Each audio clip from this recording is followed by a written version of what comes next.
Hello hi guys. ప్రభుత్వం విడుదల చేసిన 6 గ్యారంటీలలో ఒక గ్యారంటీ గురించి మనం చెప్పుకోబోతున్నాం.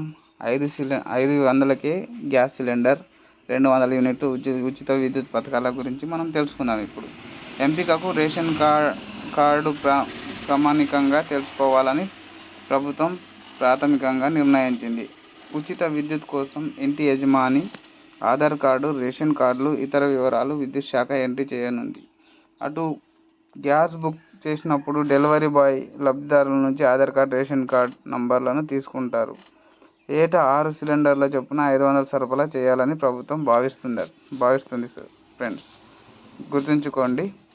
మళ్ళీ ఏంటంటే ఇది రేపటి నుంచే గృహజ్యోతి పథకం కింద 200 యూనిట్లు ఫ్రీ గౌట్ ఫ్లాగ్షిప్ ప్రోగ్రాంలో భాగంగా ఇచ్చోడ మండలం విద్యుత్ వినియోగదారులు ఏ మండలమైనా కానీ, ఇచ్చోడే కాదు, ఏ మండలమైనా కానీ ration card, Aadhaar card, domestic service link చేస్తారు. కావున దీనికి వినియోగదారులు సహకరించగలరని మనవి అని ఒక లెటర్ అయితే వచ్చింది ఫ్రెండ్స్. అందరూ కూడా సహకరించండి.